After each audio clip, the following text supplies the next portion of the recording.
So we love the story of Joseph's success. We love, oh, he a dreamer, he overcame, blah, blah, blah. But we often skip over his period of grief and how he dealt with the betrayal once he was reunited with his brothers. His grief is important. Taking a moment to acknowledge grief, to understand it, and to look at how it's impacting us is also important for your story too.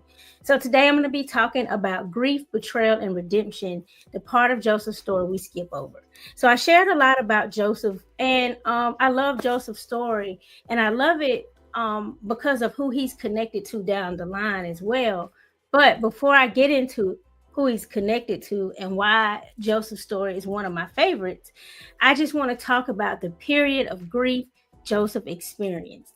So he is appointed as second in command under Pharaoh to store up all this food and stuff to prepare Egypt and ultimately everyone around Egypt for a famine that's going to hit because Joseph interpreted Pharaoh's dream.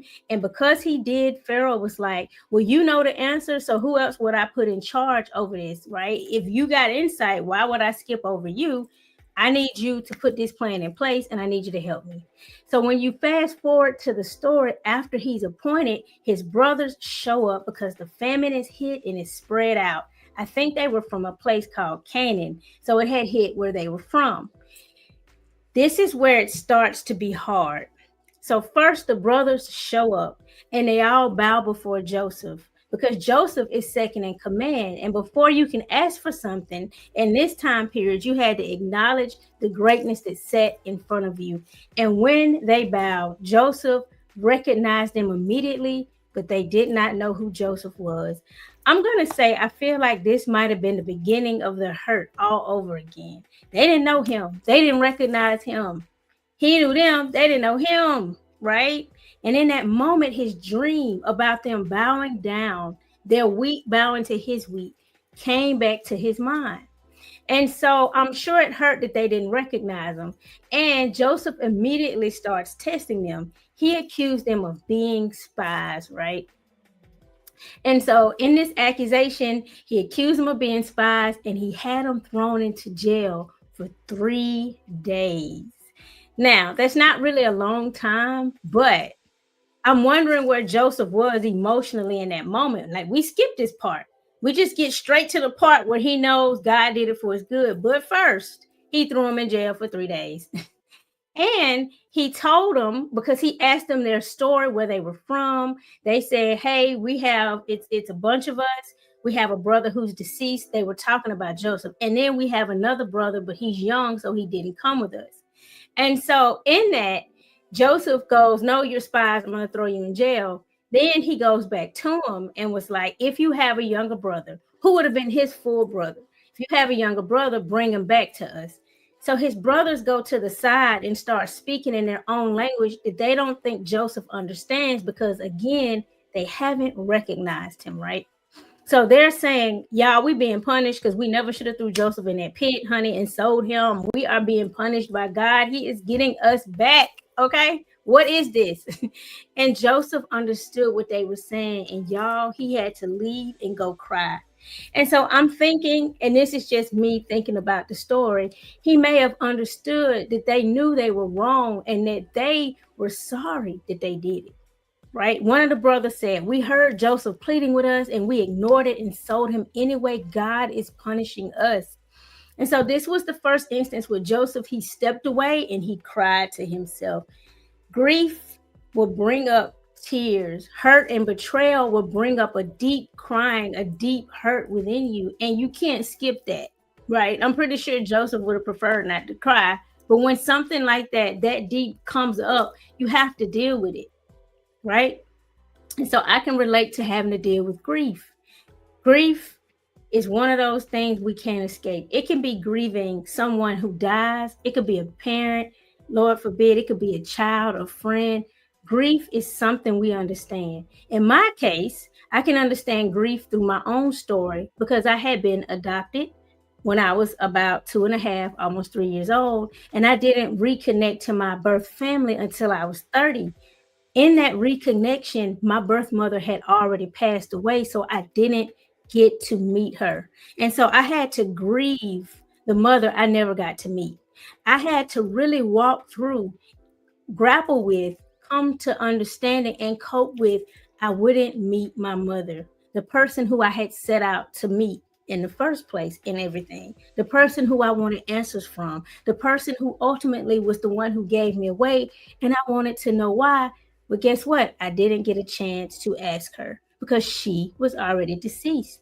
And so in this reconnection and this reunion was that grief that I had to walk through. And I'm telling you, it took me years, years. We're not talking about a quick little side note, years. And so that's why this part of the story started resonating with me. We all love, okay, Joseph was the youngest. He talked too much. He had a dream, blah, blah, blah. Fast forward, boom, it happened. No, no, no. But the grief when he reconnected with his family, because he was 17 when they sold him into slavery. And when you fast forward to this part of the story, Joseph is somewhere between, he might be between 37 and 40, because the famine had to hit, and then it had to hit bad enough in Canaan for them to go to him.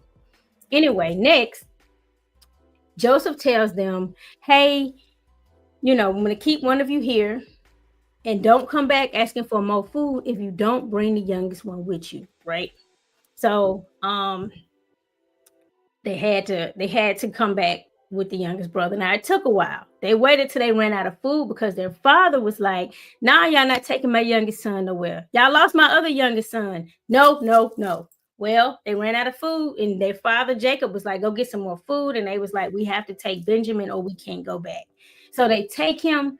And when Joseph encounters his youngest brother, who would have been his full brother, he cried and he grieved again. This time, I think he grieved and he cried for time lost, for connection lost, for a time he didn't get to have a little brother and be a big brother. Because when Joseph was sold, he was the youngest.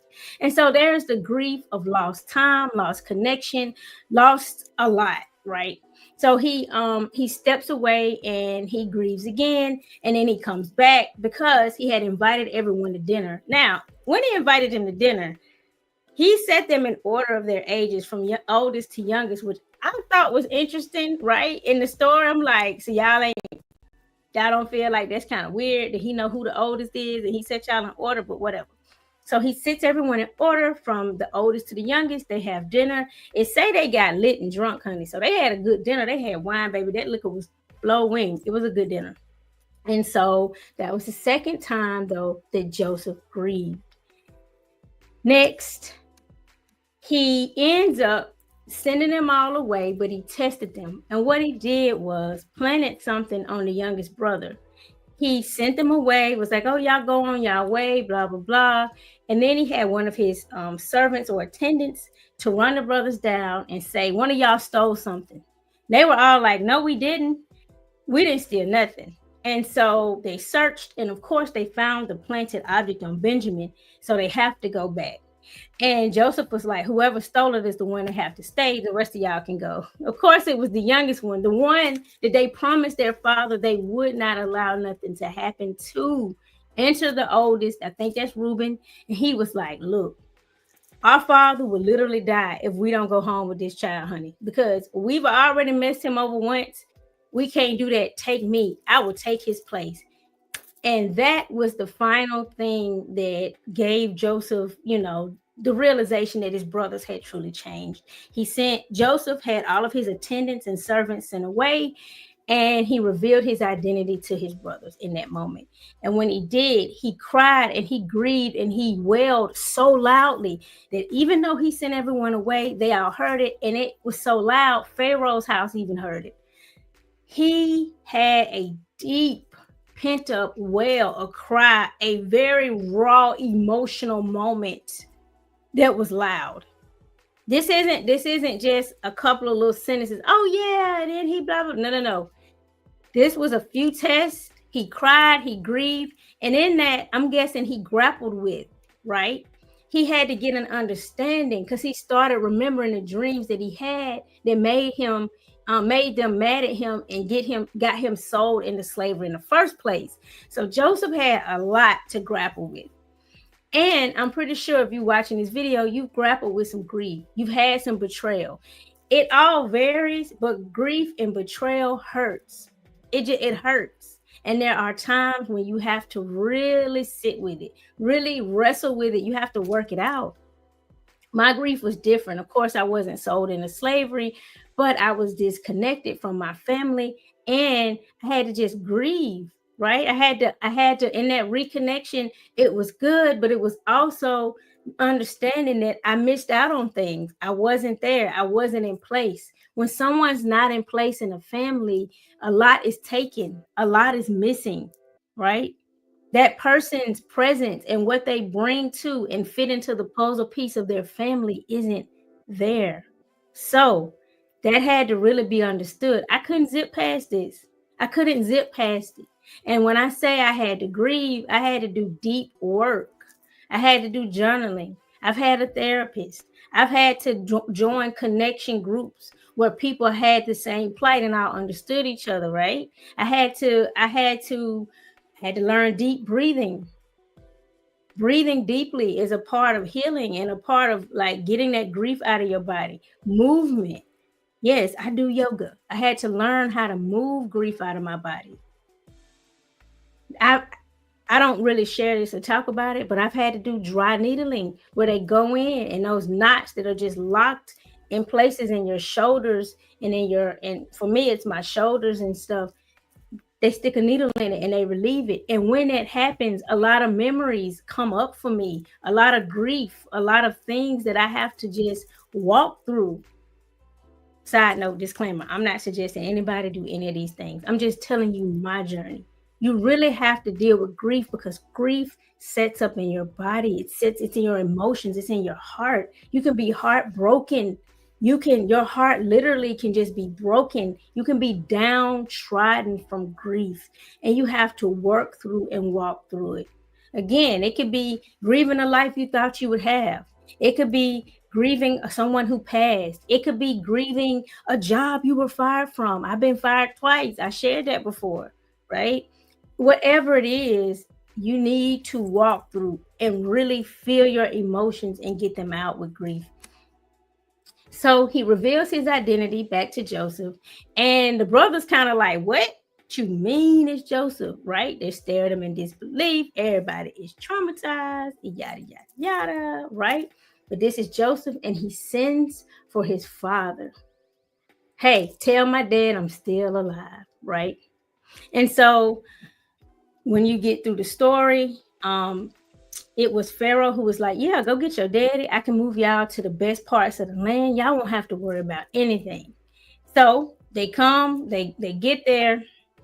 And Joseph's life, brings everyone to Pharaoh. It brings his whole family, the clan, it brings them there, and they stay there and they start having kids, they reproduce.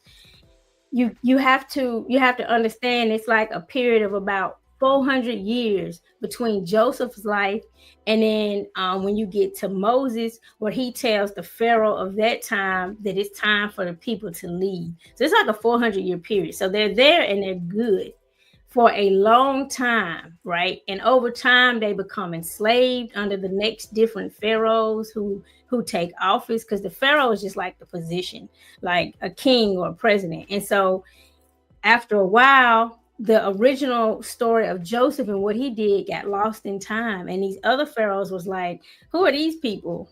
We need to enslave them. And that's how the children of Israel become enslaved. But that's 400 years after Joseph's life.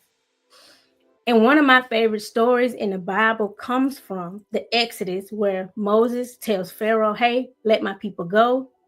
They go through the wilderness for 40 years, right, on the way to the land that God told them they could live in. It was a 40-year period. And at the end of that 40-year, before Moses passes away, and they're giving out land and they're like doing a census, you have 5 daughters who rise up. The daughters of Zelophehad, I've talked about them previously. Not lately, I haven't talked about them, but they're my favorite daughters because they stand up for themselves and they literally changed the law of that time, and it impacted the law of our time. And so my point is that they were descendants of Joseph. Joseph, 400 years before, did something great. 400 years, his great, great, great, great granddaughters did something great.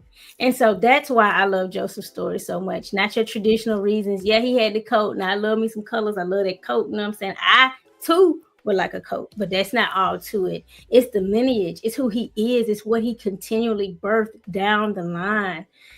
And that's true for us too, in a whole lot of ways, which is probably another video for another day. Anyway, to wrap this up today, I just want to say you can't, it's just not a good thing to try to skip past the grieving process. Ultimately, Joseph comes to the conclusion that God meant this for good, even though at that time you meant it for evil, but God meant it for good to preserve his people. He sent me ahead of you. But again, he had to wrestle with, he had to grapple with, he had to grieve, he had to be hurt for a minute, right? He had to come to that conclusion. And I'm pretty sure, based on Joseph's story, he went to God about it. He sat with God. He wrestled with it for a while, and he ended up, getting the understanding from God, remembering the dream, and maybe even asking God to reinterpret that dream for him, because when he had it, he was 17 and he wasn't asking God to help him understand the dream. Fast forward, he like cusp of 40 or 40 years old, so he's asking for insight. Right. And the reason I'm saying his age is around 40 is because he met Pharaoh at 30. The 7 years of plenty happened. So that would put him at 37, 38 when the famine started. And then he tells his family, y'all should move here because we have 5 more years of famine left. And that's why they moved. And so I'm saying from 37 to 39-ish, 40-ish. And that's how come I'm arriving at his age around 40. And so this took decades. It's a nice, you can read it fast, but it took decades. And sometimes people's journeys of healing and grieving takes a while. I know, connecting to my birth family, to when I could finally talk about it took a while. It took a while. It took about 7, 8, 9 years before I could even articulate some of it on any platform. I wasn't ready to talk about it. I had to work through it. I had to grapple with it. I had to grieve and be honest, right? And so I want to encourage you today to not move too quickly past acknowledging that you're hurt or that you're grieving, and find you some resources. Journaling is a good resource, right? That's something you do on your own. I have a journal you can definitely check out. It has prompts in it. It's about self-confidence. But you can just have a plain notebook where you just write out your feelings, how you thinking about something, how you feel about it. There are support groups you can find. You have books. If you don't have any money, you can use, the library has an app. You can use their books, like check them out for free, listen to them. And so there are all kinds of ways and healing modalities, but grief is a heavy emotion. It's a posture of your heart. And it's something that, can't easily, quickly, always be pushed past. And so Joseph, in this way, has become one of my favorite characters because he was raw, he was real, he was hurt. He was like, I know they don't know me, so y'all don't even know me. Like all of it, right? Just in this story. And so I just want to encourage you, to share a moment. If you've had a moment of grief you'd like to drop, you can even just share an emoji just to describe how you felt. You can share your story in the comments, and I look forward to the next video.